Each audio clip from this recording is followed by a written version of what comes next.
Good morning everyone, welcome back to my another mini blog. তো সকালবেলায় না বাবির খিচুড়িটা প্রথমে বসিয়ে দিয়েছি আর একদিকে ডিম সেদ্ধটাও বসিয়ে দিয়েছি। আর আজকে আমি ব্রেকফাস্টে খাচ্ছি পরোটা আর ছোলার ডাল। আর সকালবেলা চাটা না আমি আর মা দুজন মিলে একসাথে বসে খাই। আজ তো মা পায়রাডাঙ্গা গেছে, সেই জন্য আমার ভীষণ একা লাগছিল। এনিওয়ে, স্নান টান সেরে পুজো দিয়ে আমি চলে এসেছি বাবির জন্য ফ্রুট জুস করতে। আর আজকে না মৌসাম্বি লেবুর জুসটা অনেক দিন পরে দেবো।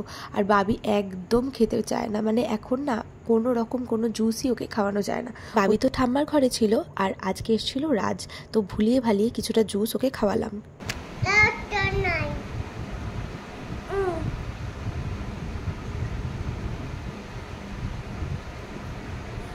এদিকে আমি মায়ের জন্য ওয়েট করছিলাম, মা বাড়িতে আসলে আমি বেরিয়ে যাব। তো এখন অলমোস্ট বেজে গেছে 2টো। আর এই যে বাবির সাথে কাটানো সুন্দর সুন্দর ছোট্ট মুহূর্তগুলো, এগুলোই কিন্তু সারা জীবন থেকে যাবে। ও যখন বড় হয়ে যাবে এগুলোই খুব মিস করব। তো যাই হোক, বাবিকে খাইয়ে দিয়েছি বাড়িতে এসেই। খাবারটা কেমন বানিয়েছে? দেখছি ওই বাবা আমায় দেবে। কেমন বানিয়েছে? আমার খাবারটা ভালো হয়েছে। মা আজকে লাঞ্চের জন্য বানিয়েছিল ভীষণ সিম্পল মেনু, ডাল সেদ্ধ, আলু সিদ্ধ, ভাত। আর আমি সাইডে নিয়ে নিয়েছিলাম একটু ঘি, কারণ ঘি ছাড়া আমার আলু সিদ্ধ ভাত খেতে একদমই ভালো লাগে না। আর কোয়েল আজকে দিয়েছিল বাবিকে এই আইসক্রিমটা, যেটা আমি বাবিকে দেবো না, কারণ বাবির নাক থেকে অলরেডি জল পড়ছে। বাবি তো আইসক্রিম খেতে খুব পছন্দ করে আর ওর সামনে খেলে বায়না করতো, সেই জন্য ওকে ঘুম পাড়িয়ে আমি আইসক্রিম খাচ্ছিলাম। তো বাবি ঘুম থেকে উঠে যাওয়ার পর বাবির সাথে একটুখানি ঘুরে এলো, তারপর ওকে এখন আমি খাইয়ে দিয়েছি। আর এই দুষ্টুটার কাণ্ড দেখো, মা কি সুন্দর করে বালিশগুলো গুছিয়ে রেখেছিল, সব বালিশগুলো ফেলে পুরো একদম অগোছালো করলো। কি খাবে? প্রসাদ কেন খাবে? নকুলদানা খাওয়া বারণ, একদম বারণ। তো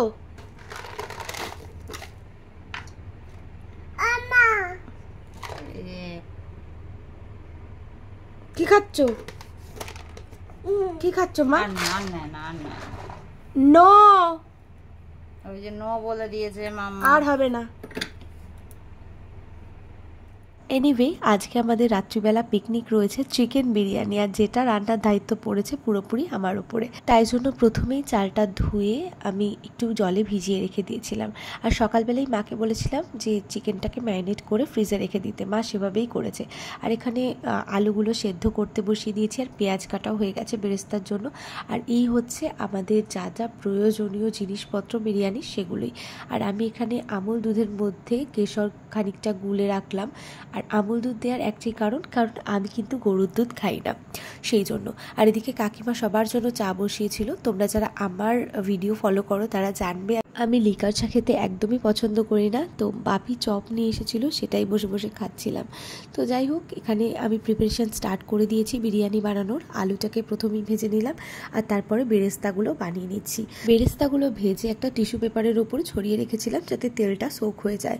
এদিকে আমি ম্যারিনেটেড চিকেনটাকে বেরেস্তা ভাজার তেলের মধ্যেই রান্না করে নিচ্ছি। আর সত্যি কথা বলতে এত সুন্দর গন্ধ বেরোচ্ছিল আর এত সুন্দর কালারটা হয়েছিল, জাস্ট ওয়াও। আমি যেহেতু তখন চা খাইনি, তাই জন্য দীপঙ্কর আবার আমার জন্য চা বানিয়ে আনলো।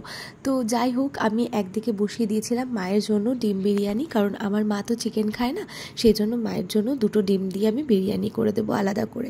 বিরিয়ানির জন্য চিকেনটা রান্না করা কমপ্লিট হয়ে গেছে। মা তো আজকে সকালবেলায় চিকেনটাকে ম্যারিনেট করে রেখে দিয়েছিল, আর যতক্ষণ চিকেন ম্যারিনেট করা থাকবে তত কিন্তু টেস্টটা বেড়ে যাবে।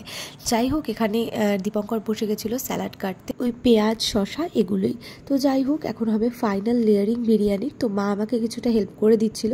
প্রথমেই হাঁড়ির মধ্যে মা কিছুটা ঘি গরম করে গলিয়ে নিয়ে গ্রিস করে নিয়েছে, তারপরে কিন্তু ভাতের লেয়ার গেল, তারপরেই চিকেনের লেগ পিসগুলো দেওয়া হলো। আর আমি এদিকে কেশরে ভেজানো যে দুধটা ছিল সেটা কিন্তু আস্তে আস্তে করে ঢেলে দিচ্ছিলাম। আজ প্রথমবার 10 থেকে 12 জনের বিরিয়ানি আমি একা হাতে রান্না করছি, তাই জন্য ভীষণ টেনশনে ছিলাম সবার কেমন লাগবে, কেমন রিভিউ পাবো। এর আগে যতবার বিরিয়ানি বানিয়েছি নিজেদের খাওয়ার মতন কম কোয়ান্টিটিতেই বানিয়েছিলাম, কিন্তু আজকে এতটা হিউজ পরিমাণে বানাতে হবে এটার জন্য না আমি ভীষণ ভয়ে ছিলাম, জানো তো। আর এদিকে আমি মায়ের জন্য ডিম বিরিয়ানিটা রেডি করছিলাম।